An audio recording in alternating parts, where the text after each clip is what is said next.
Welcome to Talks on Tuesday, a brand new D&D show slash podcast where we talk about everything D&D, including our brand new Twitch campaign, Chronicles in Ephani, which will be starting in January 27th, 6 p.m. GMT over on twitch.tv slash Tales of the 20-Sided. That's Tales of the 20-Sided. Today I'm joined by one of the players in that campaign.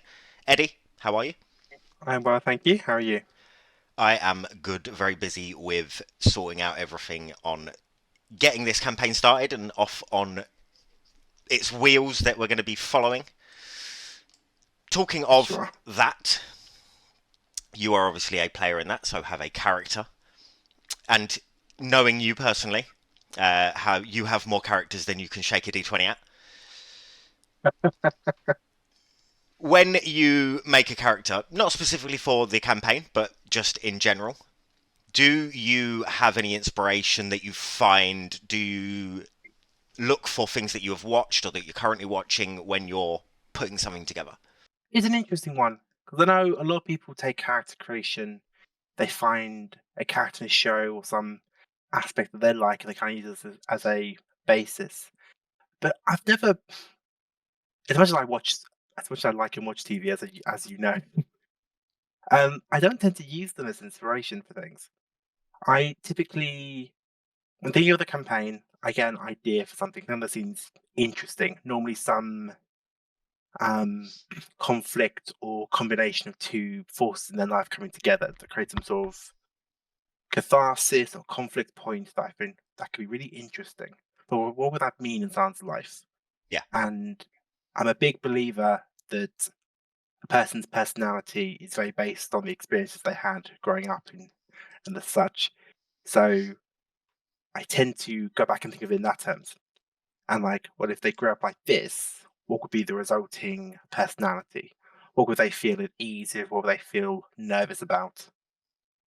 And I just kind of go from there. And I I write my backstories very stream of consciousness. So I just yeah. start typing and it just starts flowing. And then I go back and refine it. And I just keep doing that until it doesn't look so much like gibberish. Yeah, which I guess like you're an experienced-ish D&D player now. You don't like to call yourself experienced, but you absolutely are, especially the amount of games you have played as opposed to years. Um, how much easier do you find it now compared to when you first started playing with I trying to chuck in? I've had a lot of newer players, and they try and chuck in so much, or there's the complete juxtaposition of that. They completely just don't do anything and give me a line of something. How do you find it easier now if you do? It's an interesting one because I've grown a lot since I've met you. I think you were very much responsible for that. Thank you. Um, I think it's interesting because I like building characters in a setting in a lore, which means I have to know a reasonable amount of the world that I'm making them in. In the beginning, I found it difficult because I didn't know much about Faerun, the typical setting for D&D campaigns. So I struggled a bit with like, well, what makes sense, what doesn't, what could be like so weird and out there that just doesn't, can't say they're a fucking alien. Yeah, yeah, yeah. Um, but then, so in the beginning, it was harder. But as I learned more about the world, it became easier. And then there was like this middle point where I had the knowledge of the world and I had the ideas coming. Hmm. But now I sometimes worry that I'm getting to the point of like, I've now had all the ideas I'm going to have. And now I'm getting, finding it harder to come up with more interesting things, especially with you, who I've played so many characters for now. And I'm like, oh god, I do hope Lewis doesn't start seeing connections between some of these characters. And that's tough. He'll Like realise they're too similar. that I think that is a common thing with anyone in D&D, like even DMs, like being a DM trying to put in new interesting NPCs when I'm chucking in 400 per campaign. There's always that doubt in the back of your mind of, okay, what if this person is too similar to this shop owner? What if this person is too similar to the person they spoke to in the last town? But I can vouch for the fact that your characters never have that similarity. But what you said was interesting because you didn't know Faerun to start off with. In this campaign, it's completely homebrew. And obviously I have created this world, and there are limited things that you're going to receive a campaign setting booklet in the next few days, but you've written backstory already. How did you find it making something for something you have no idea about? Easier. Now that at this point I'm familiar with the rules of D&D, and having played in campaigns before, I typically know what things you allow and how you run your Yeah. games. So it allowed me a little bubble where like, okay, I kind of know this will work. And since I knew you'd be working with us so much for with the creation process, I knew I could flag anything to you and we could have a discussion around it. In the past, when I've made backstories, it has pretty much just been me by myself without Uh-huh. much interaction with the DM. And like, there's always been quite rushed as well. And it's like, I don't really want to waste time him having to, them having to say, you can't do this, can't do that. So I just like, yeah, just kind of went a bit basic with it sometimes, unfortunately. But it's a common misconception, I think, with newer players, is that they don't want basic backstories. They want to be these really interesting characters Yes. and this and that and the other. But sometimes keeping it simple and keeping it basic works. I mean, for the player and for the DM, because I'm not overloaded with war and peace of a backstory that I've then got to read and try and figure out what the hell is going on. And then a player I isn't. mean, Go on. I was just, well, we've got Orion in our in our Monday game. And this is when everyone finds out how many games I'm in. Uh-huh. Um, got Orion in my Monday game, and then we have Darren in our Saturday game. And really, their backstories are fairly basic, Mm-hmm. to be honest.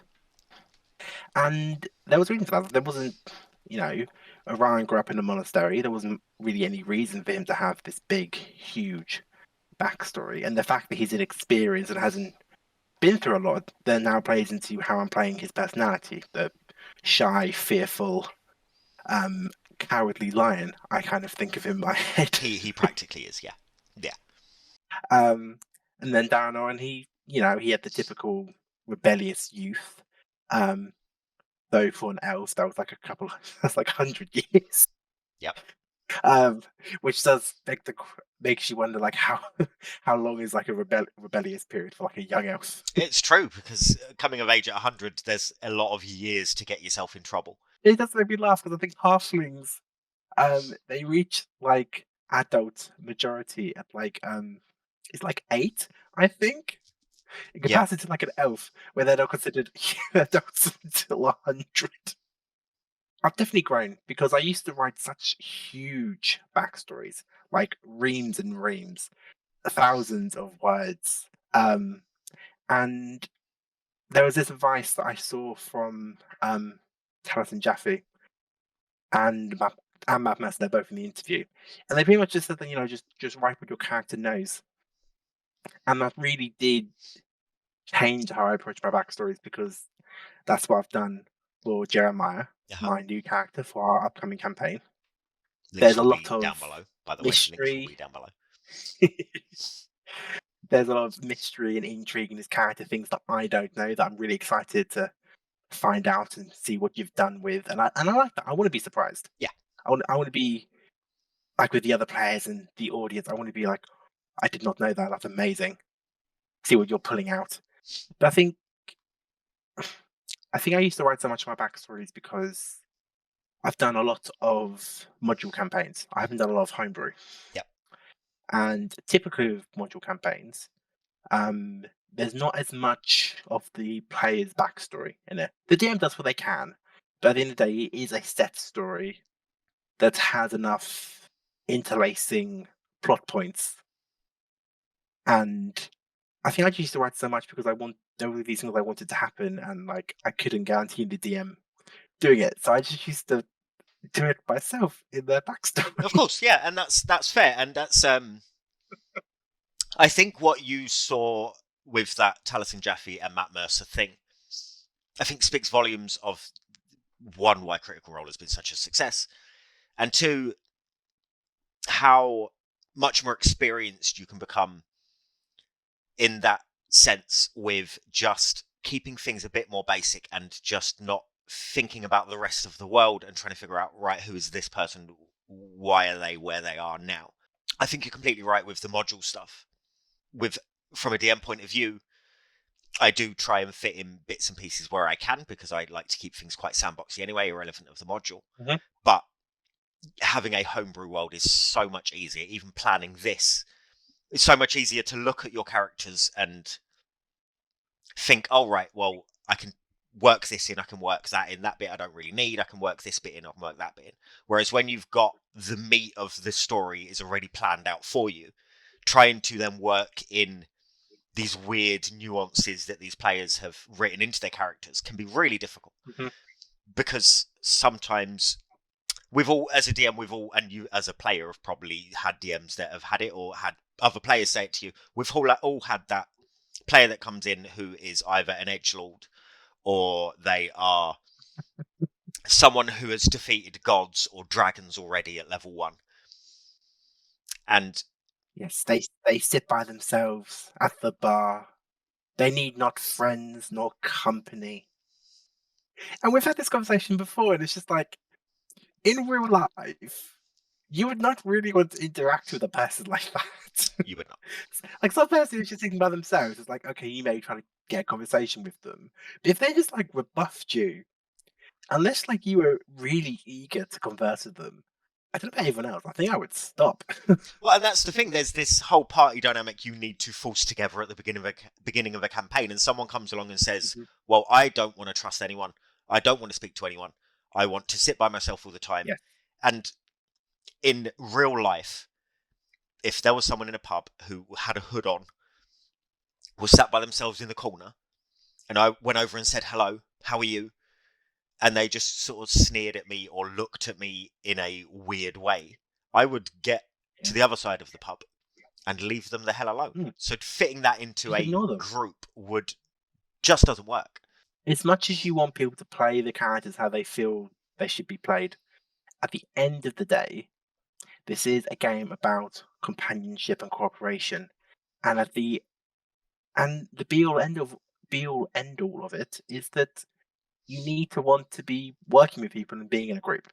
Like that is anywhere it works. You have to be wanting to work together with other people, otherwise you're gonna be by yourself. And you're gonna die very quickly because that is how this game works. Exactly that. And that's not to say that you can't have flaws or weaknesses or anything like that. Yes. And like, so with flaws and weaknesses and things, it's very hard sometimes as a player to want to open the character up to flaws, because everyone is used to playing video Yeah. games, especially when you first start D&D and you're used to playing a video game. You're used to being that main character who is strong and going to defeat everything and win this game.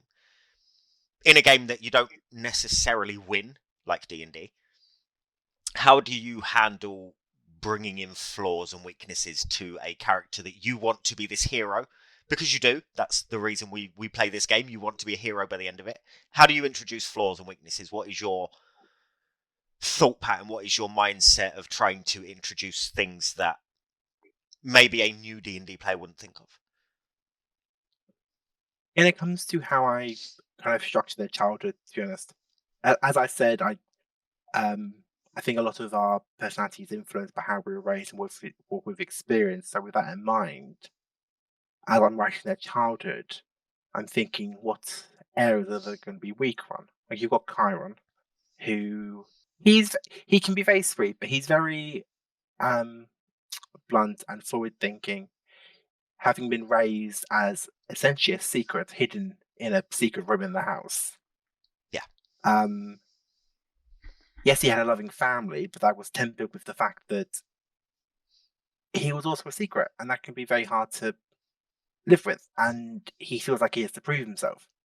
He wants some part of him feels like if he does enough good, it will offset his tiefling heritage, the tiefling aspect of him, so people will see past that and that he is a good person. Yeah.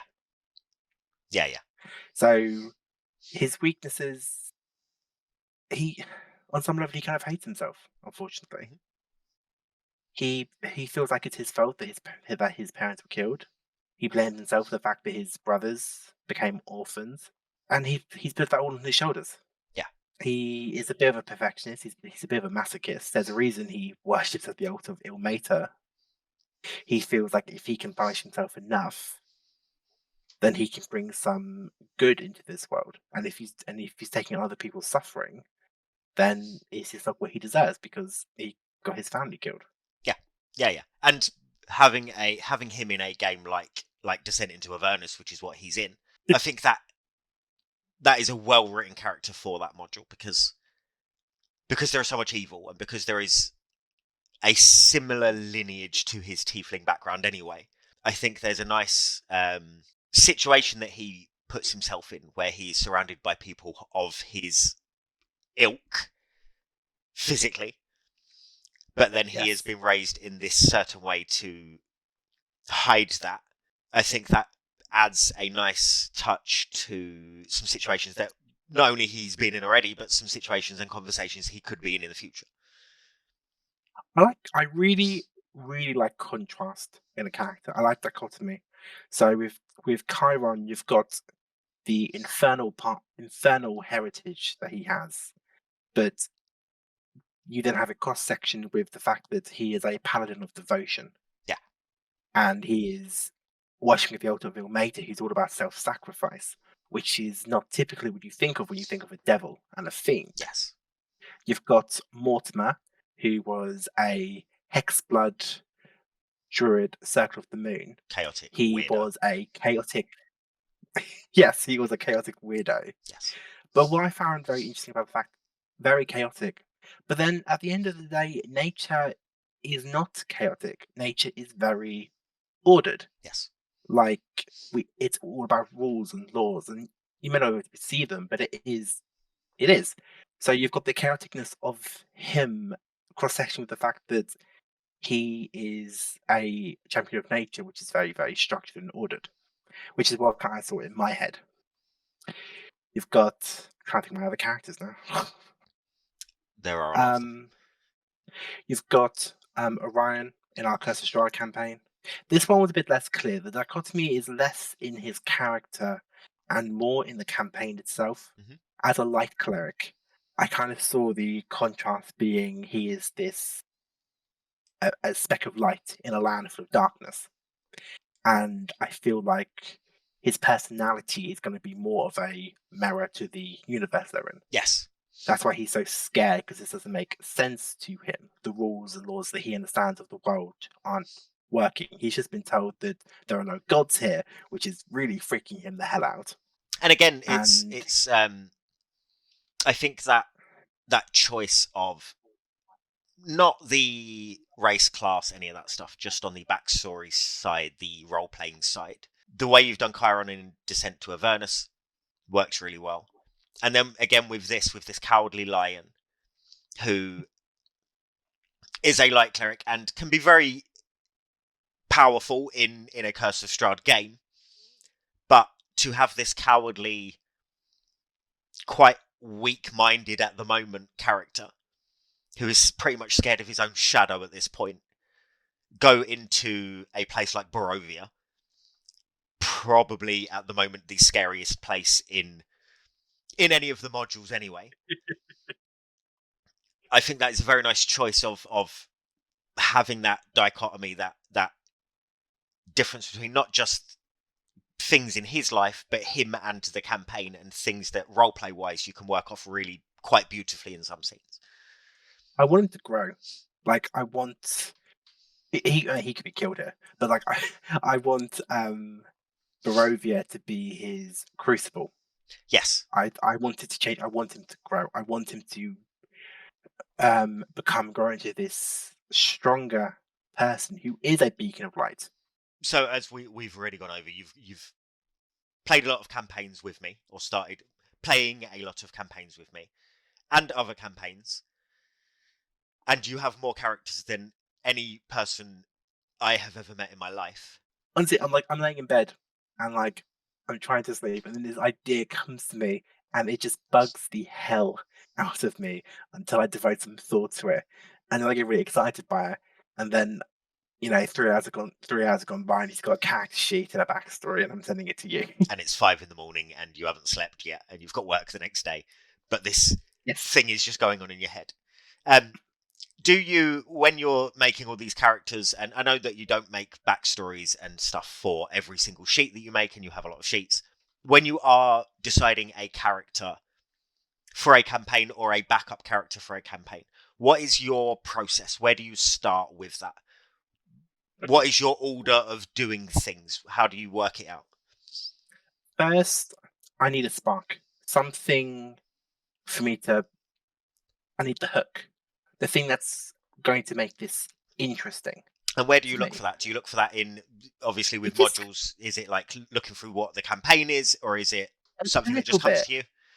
I look at the campaign. I then breeze through the classes and the subclasses to see if anything jumps out at me. I go about my day-to-day life and see if anything inspires me. Hmm. It's looking for that one spark. It's like, that could be.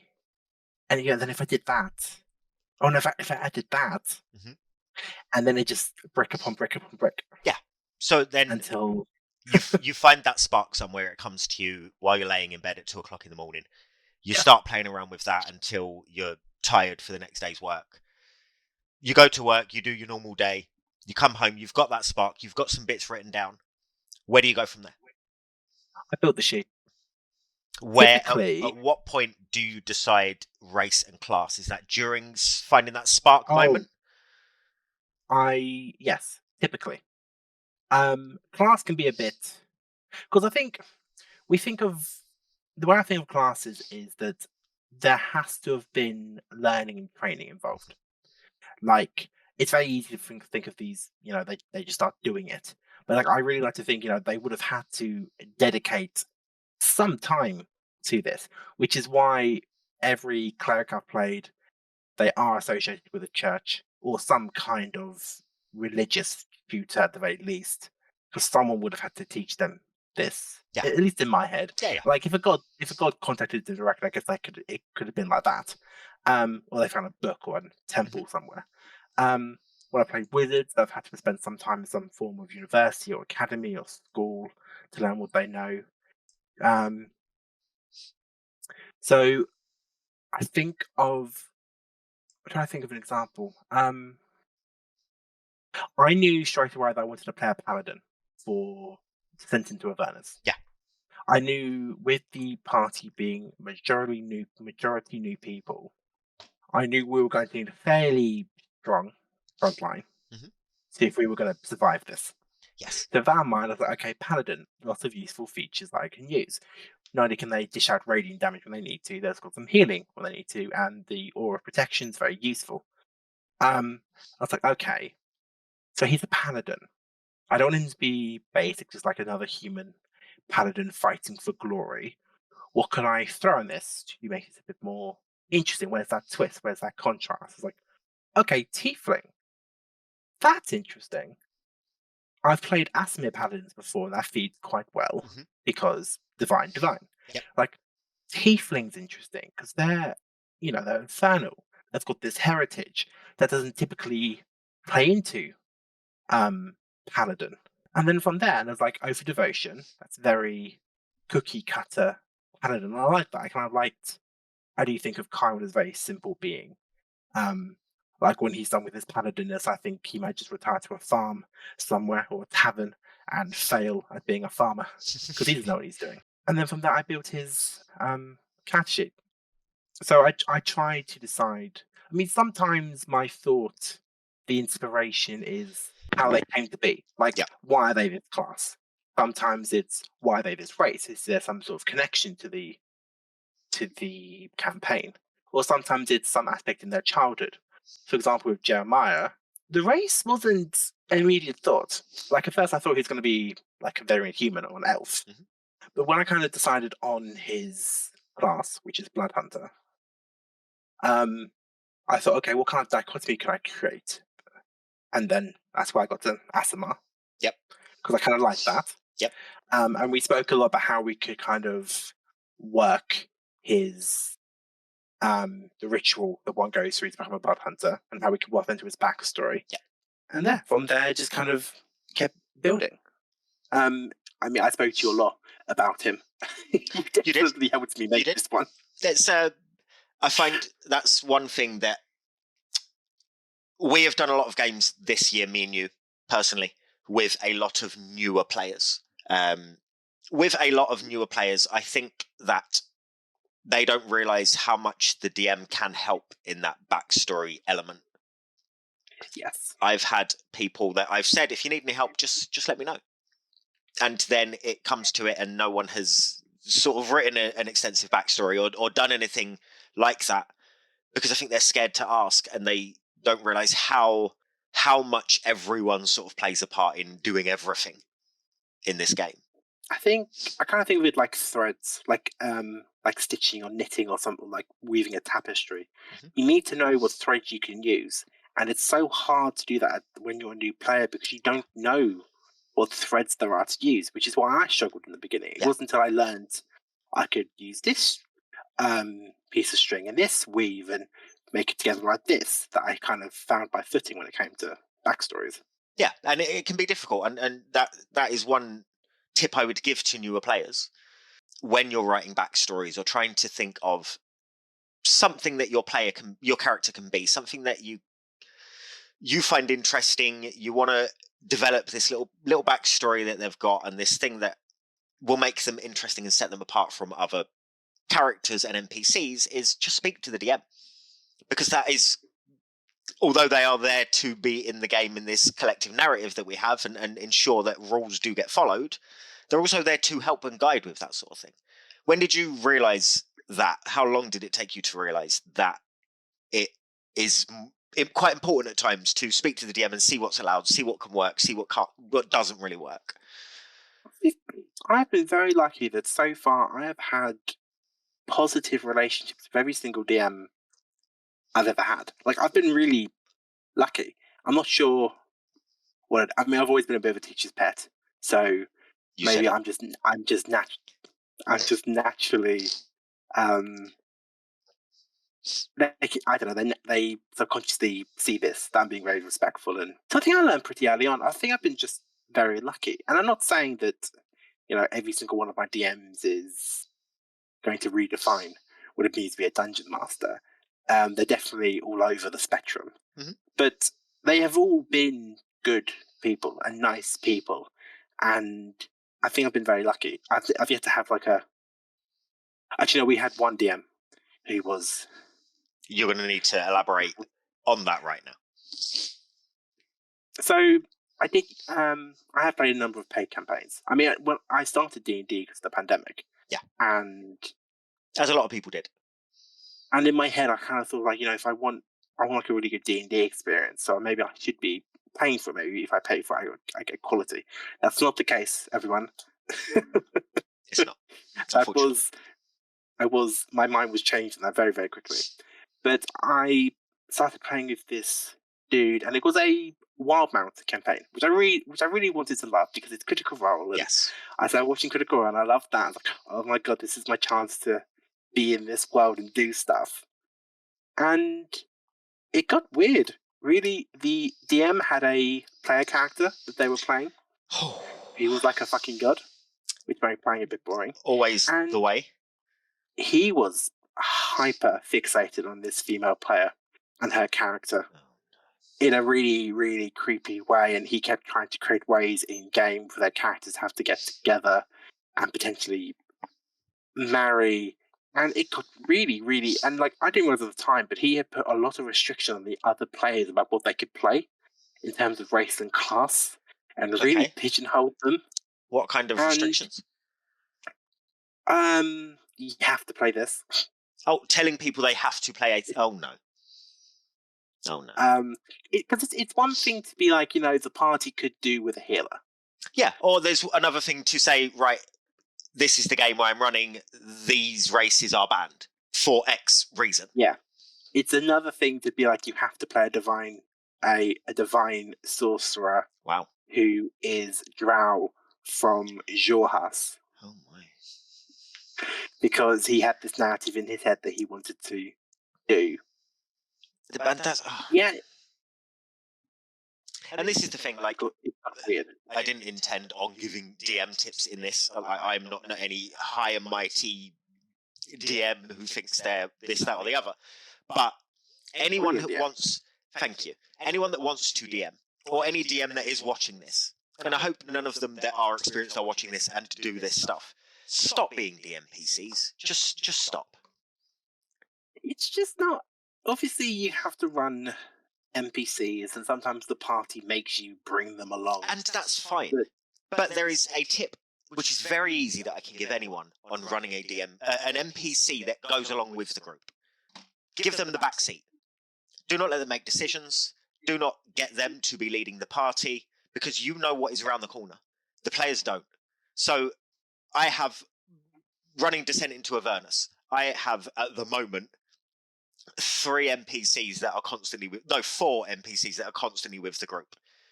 3 that are written to be with the group, and 1 that has just come along in the form of Perchlux, the imp who wears a suit and carries a briefcase. So these people are constantly with you guys, but they never make a decision for you guys. They never lead the conversations, to the point where sometimes the players say, "Oh, well, we haven't heard from Rhea in ages." No, there's a reason I do that. It's because I am not a PC. I do not want to be running the adventure like that. I saw pretty early on that Rhea was taking a backseat to decision making, which is why Chiron started trying to fill that space. And I feel weird about kind of being the leader, because it wasn't in my intention when I made the character.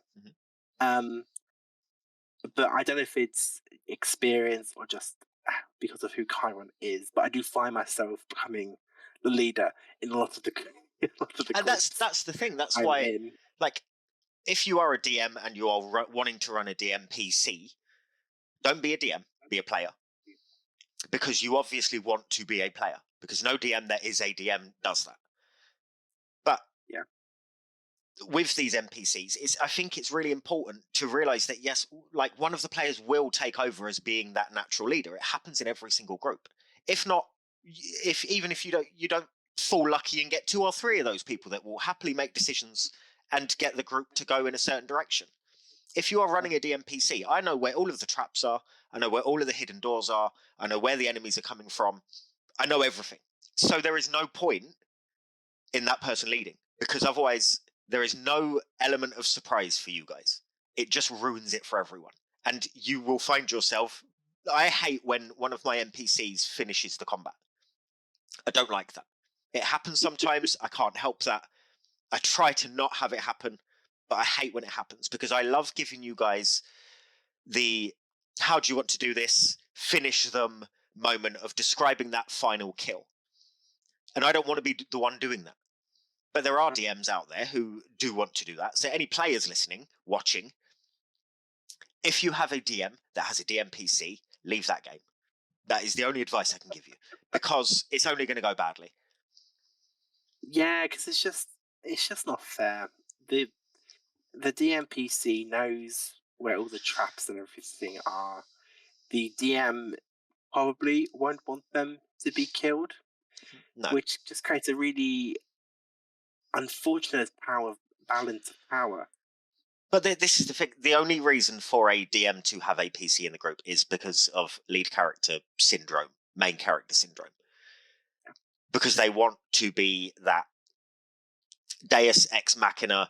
This person runs in at the last moment, saves the day. Everyone should praise them because he's a hero. He's never going to die. Yeah.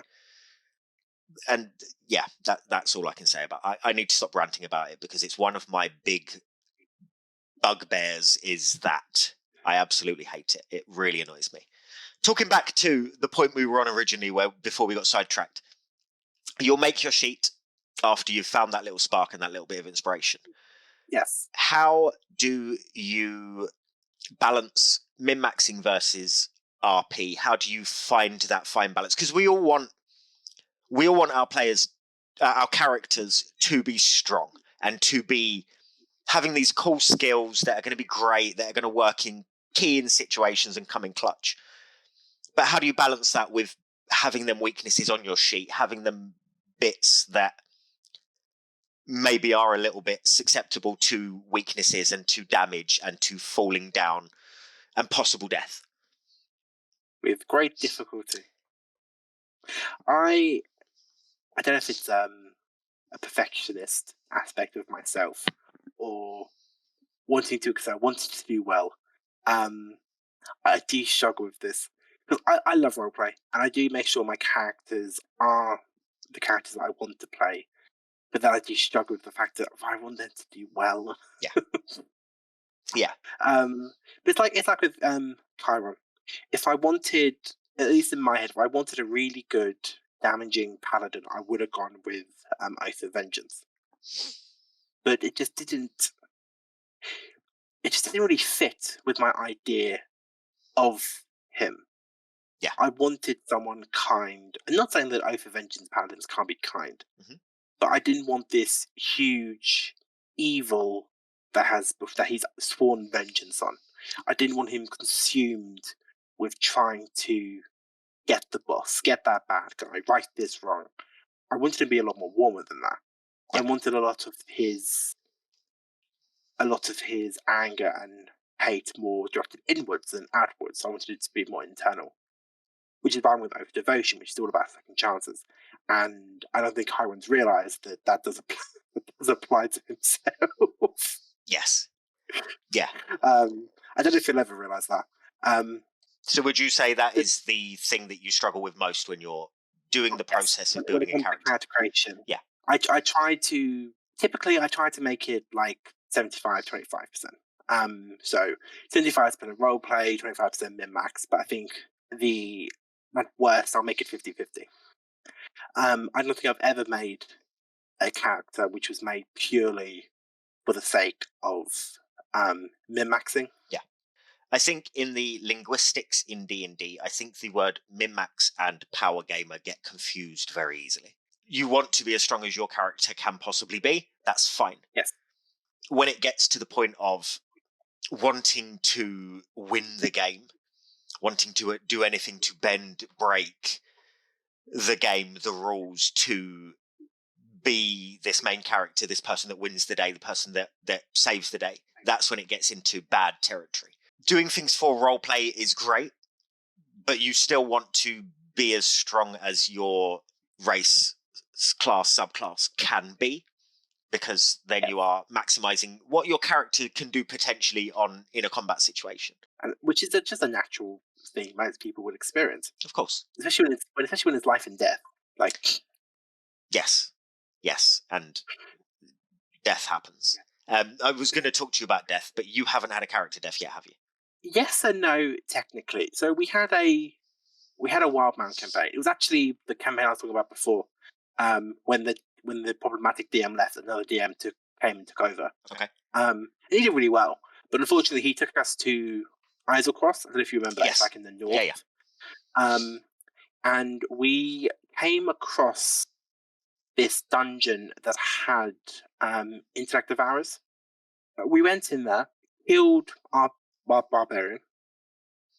Nice. So popped into its head, ate its brain, took him over. Yep. So the player had to make a new character. This happened at the end of the session. He came back. That one got killed. Amazing. As we went in, we'd been in further. The other players died, and it was just me. And I think I forget if I died as I was escaping or I did manage to escape. But either way, the campaign ended. Right. Okay. So, which is why I struggle. Like, did I truly lose a character? Because essentially, the campaign ended. Yes. Yeah. And it's like a bit of a limbo space of like, maybe I did lose the character, but it's like I really had to live with it because the campaign ended. And then the same happened with a Prince of the Apocalypse campaign. We did the actual Prince of the Apocalypse campaign, and that went really well. Mm-hmm. And that has been the most bloody campaign I've ever been in. Okay. When I joined a bit later, so they were like 6 sessions in by that point. Yeah. And we then just started losing party members like every 4 or 5 seconds. Nice. And it got to the point like me and the centaur we went through like 3 or 4 like different iterations of the party. So there was no real party left. It was just you two OGs. It was just and us. Yeah. And then the centaur got killed. Oh no. And it was just my character. Wow. And we kept doing that. And then in the final boss fight, we did suffer a TPK.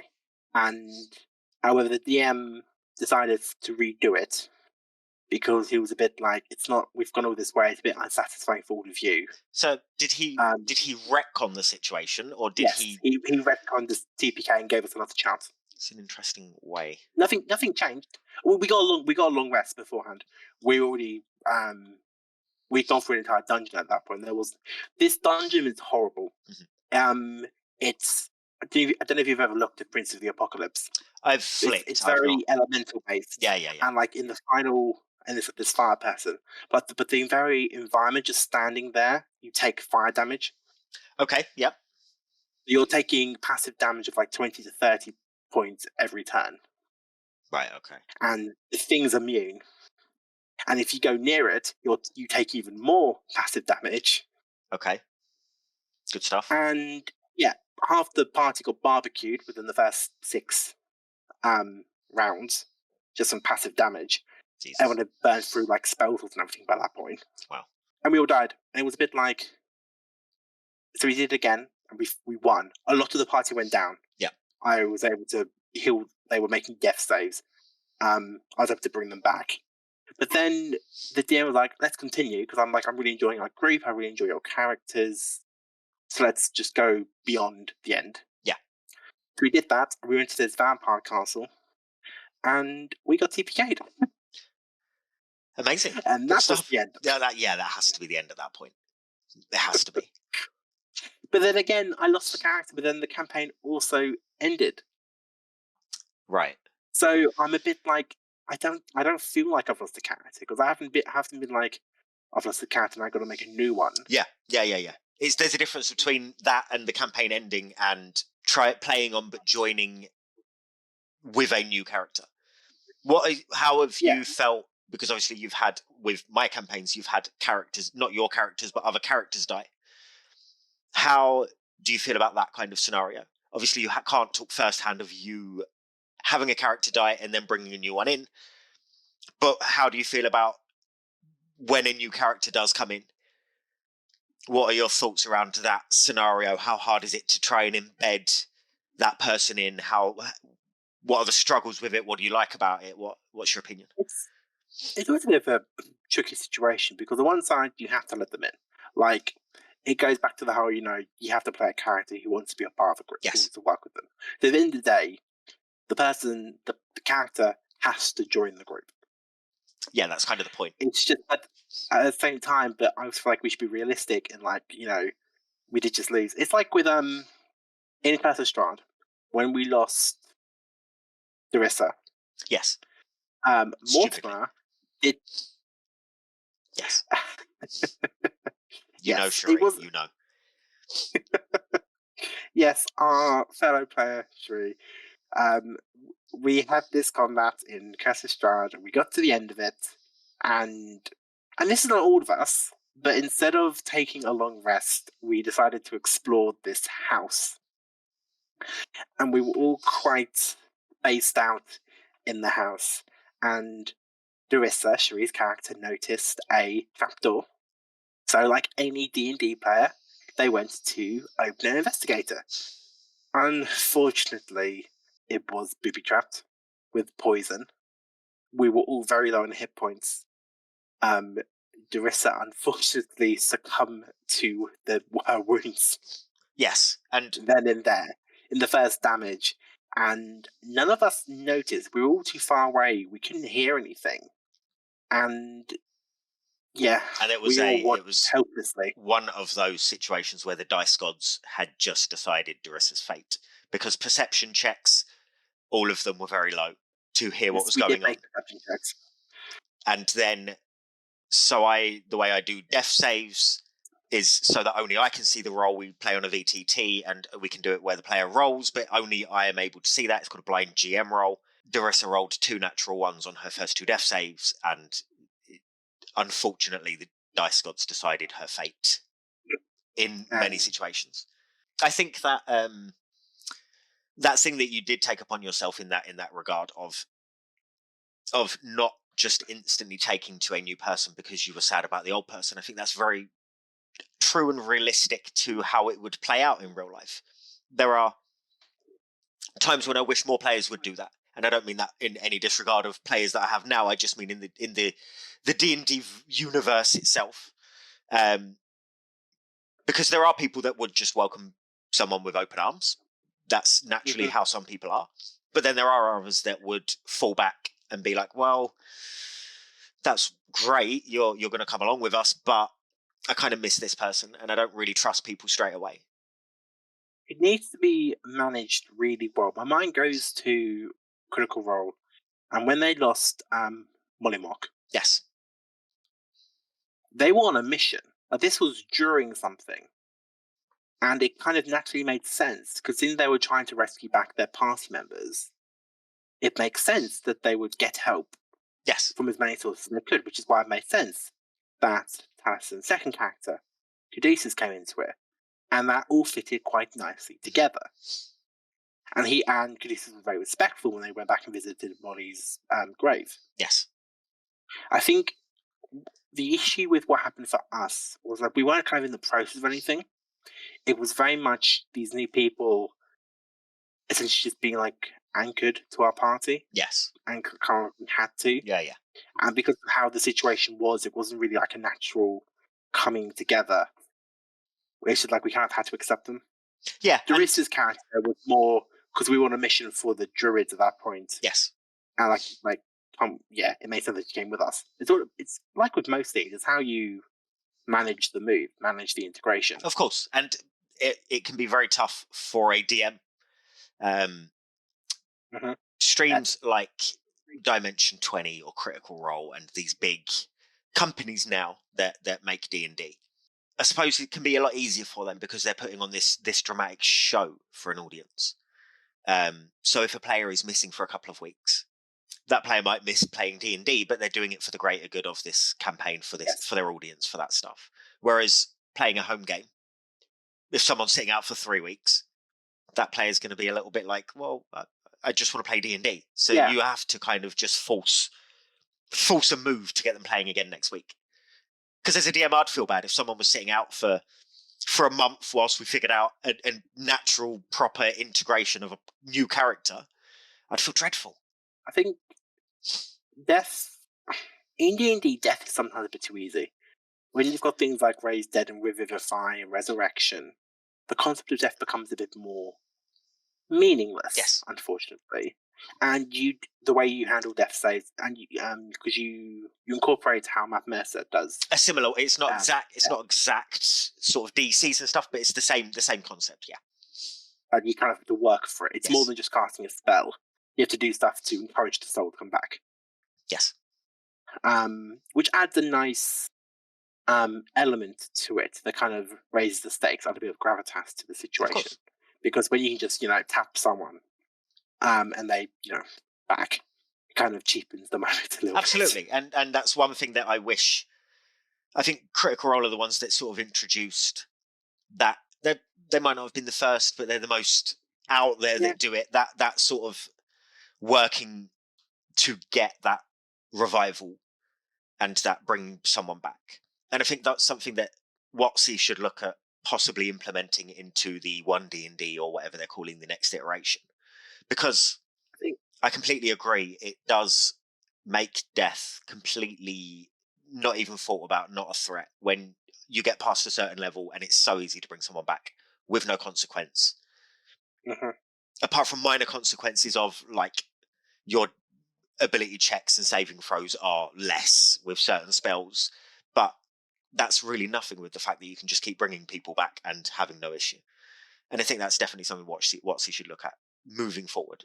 But especially because I think people kind of gloss over the fact that you're playing these characters, you're playing these beings, these people who, I can't speak for all of them, but the majority of mine have emotions. They tend to get attached to people, and like to suddenly lose someone, it's going to hurt. And you did a beautiful thing around that. Daranor in Waterdeep Dragon Heist had seen his mum basically turn traitorous towards the situation, lost his mentor through death, and then lost another one of the player characters, all in a very short space of time. And the other players in the game might not know this, but we had a conversation about Daranor walking into the sunset and having his moment where he leaves the campaign. I've been DMing for a while, and I've never had a player just leave, a character just leave, not a player. And I really like the fact that you were open to, because I believe you enjoy playing Daranor. I think he's a good character. I think he fits the campaign well. We'll get on to character voice in a bit. But he fits the campaign well. He has had some interesting times, and he is a main asset of that campaign. But it would have been very strong. It's very strong that he stayed, but it would have been also equally as strong in a roleplay sense if he just didn't come back. And I find that quite interesting from a player, and quite mature of a player, to have that conversation with themselves and with me, to say, right, he might just leave. He's different now. And like, I want my characters to grow. People think, you set your character and that's just it. And like, as I spoke about Ryan earlier, I want him to grow into this strength, this light. And like, the biggest issue is going to be with him is doing a gradual change. Yes. Rather than like a quicker one. I have to keep I've got like a timeline. So basically, like in 10 sessions time, or maybe 15, he may not be as scared of his own shadow. But I'm playing Daniel differently now. He's much more focused on their task now. I wouldn't say he's still got the blinders up. He's very much, we are doing this. Yeah. So going from that slight conflict that you do introduce when a new character comes in, just that kind of being a bit standoffish, being not just welcome them with open arms, conflicts between characters. I think, in my opinion, it's quite important that players aren't just always nicey. And you are someone who I can rely on, as well as some others in the stream, to have conflict. What are your thoughts and ideas behind introducing conflict or having conflict with other players? So I think the first thing to remember when it comes to character conflict, but also just D&D in general, we are a bunch of people coming together to play make-believe. I did a lot of drama in my youth, and I'm not saying, that role play is like acting, but I'd say that of a similar thread. Yeah. And so the same way that I would have the, characters on stage have conflict with each other, and then the actors, doesn't affect the actors in the slightest, is my mindset when it comes to conflict with characters. So Chiron has had some minor conflict with some of the other people in the group. Sometimes not as minor. But I don't take it seriously. And it's just important just remember that, you're playing people. You don't actually feel this. And I try to embody my characters and their emotions. So of course there's going to be conflict. You go to these characters, none of them are alike. And actually, if you did play very similar characters, I think you would be there'd be a lot more conflict, actually. Yes. And it's like, it's just important to remember that every group has some element of conflict. And what's important is how you go from there. Yeah, agreed. Like, I make it very clear in session zeros that I do, especially with new players, that stuff that I say to people as NPCs in-game and stuff that other PCs say to PCs are characters talking.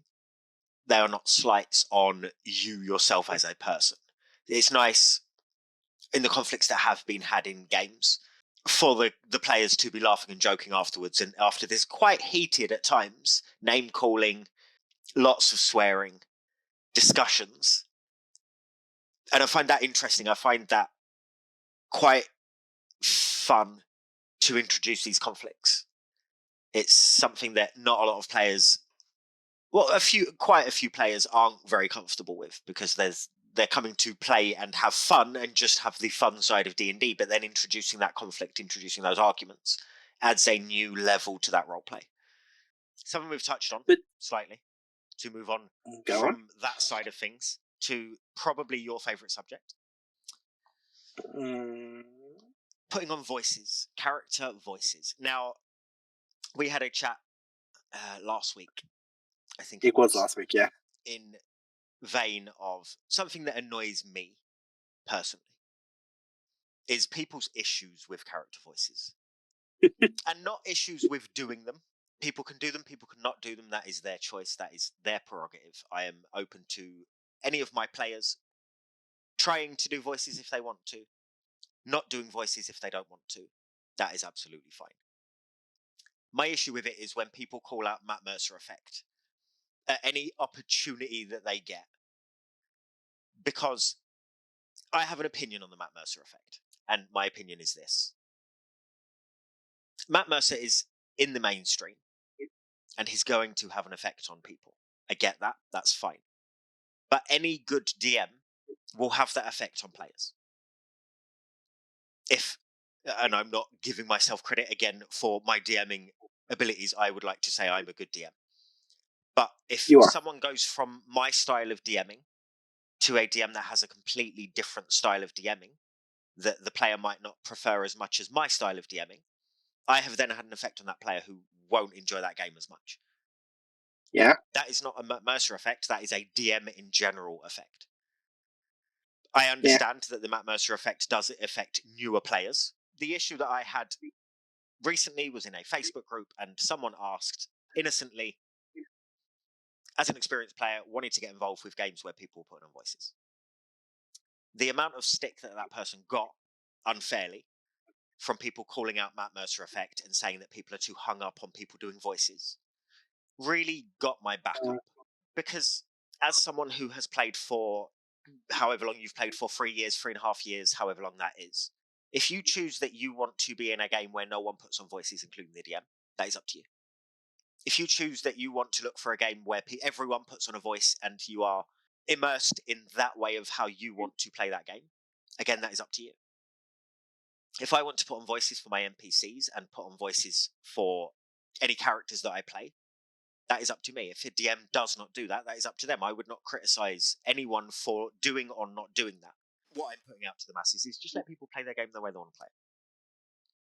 Stop giving people stick and stop gatekeeping for the way people played D&D in the 90s, because Critical Role have become popular and that is what people want to be doing.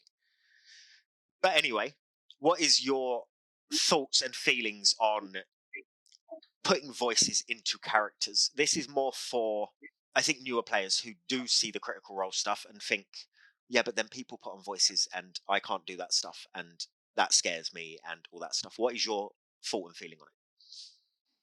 I think, without realizing, everyone does character voices. I think it's just naturally. It's like, so for the first time ever, I do a accented voice for Daranor, and it is a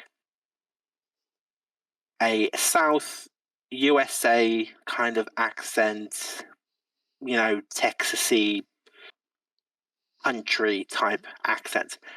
I personally don't think it's very good. I absolutely love it. It's one of my favourite things to do on that campaign. It's great. That's the first time I've ever done accent voice. I personally struggle with manipulating my voice in that really specific way. That being said, when I speak as Chiron, I do speak differently. I feel like I change the timbre and the pacing of my voice to be a lot more slow and measured, and I try to be very exact and direct with my words, and there's a lot of fumbling, as opposed to Orion, who, I make his voice a bit more high pitched, and there's a lot of he breaks his sentences up in breathy ways, and he's just stutters, and I don't really know what to do, and I don't want to do this, and I play up the heightened emotion and the thank you. I'm here all night. I do take money if you want a private show. That's probably a different stream. That's a completely different stream. We'll stop there because it may get demonetized if you carry on talking about what you were talking about. But yeah, I do play them differently. Orion is he's very in the emotion of the moment, Yes. so I heighten it, and I find myself rubbing my hands nervously a lot when I'm playing him, and I raise my shoulders. But Kaiwan's very more set back and calm. Collected. Darrenall is very similar to Chiron. He's very thinking, and he's often trying to figure out what people are doing. But I say they're quite similar with how I say them. But he talks differently. I talk more. I don't know, kind of. Because he's talking in accented voice, I don't have to do it as much to kind of show the difference. Yeah. But he does use a lot of Americanisms in his, like he says mama and y'all. Yeah. Sorry, Americans. And sorry. The majority of the audience on our in shows sense, is that's from how the it's US. shown to us. It is, yeah. It's the same as when people from. I apologise to the Americans because the majority of people that watch our shorts are from the US. It's the same as an American doing a British accent. You never actually sound like what we sound like. Like, you're completely different, and that's what we're trying to put across. Yeah. And I think I struggled a bit in the beginning because it wasn't what it was so stupid. I practiced saying his name over and over again in the voice that I wanted. It didn't occur to me I should practice saying other things in his voice, which kind of just ended. I could say his voice fine, and then everything else, I just kind of had to grapple together this voice, and I didn't like it. I was like, it's not really what I was going for. But then you and the other players were just like, well, that is his voice. Exactly, and that's like, the thing. No one coming from the area of Waterdeep that he comes from. Can you tell me what a Waterdavian accent sounds like from that part of Waterdeep? Exactly. We are playing make-believe in make-believe worlds. If one of my tips I've given to people in the past from someone who does voices effectively or not effectively from what I am attempting to put out there, I would like to think that my characters have distinct voices, whether they sound like what I want them to or not. My advice on that is always, no one knows what a Faerunian accent is. No one knows what someone sounds like from Neverwinter. No one knows what someone sounds like from this area or that area. So if you are trying to do an American accent, a US accent, and it sounds slightly off from the US accent you wanted to do, that is still an accent. And it still differentiates from your normal voice and manner of speaking. But again, as I've said, and what you said at the beginning of the answer was, it's not, you don't have to put on a French accent or an American accent or a British accent or speak posh or speak. You can change so many things with voice, pitch, intonation, speed, in tempo, in the way you're talking, that you can so easily. And again, not that someone needs to. Your normal voice is fine. Yeah. But people are too caught up in, well, I can't put on a German accent, so I'm going to struggle to do it. Okay, well, don't put on a German accent. Don't put on a Bristolian West Country English accent. Talk a bit slower. Go up an octave, go down an octave. They're very easy to do. But I think everyone puts on a voice, and it's putting in the emotion. You are playing a character. They are feeling stuff. So I always try very hard to make sure that I am getting across emotion. Like, it's like with in drama, you're acting to the person in the back of the room. Yes. They need to be able to hear you, which is why stage acting is so different to like TV and movie acting, because it is over the top, because you need to get your points across. People need to understand that you're angry for the scene to make sense. Yes. Yeah. Agreed. So I think but like I sometimes get a bit nervous actually when I'm like, we've yet to have a moment where any of my characters have been like really, really emotional.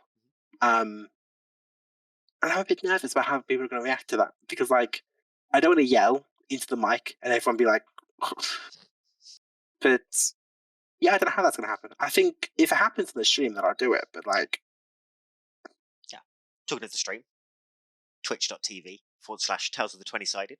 Link will be down below in the either a pinned comment or in the doodly what's it down below where all the description is.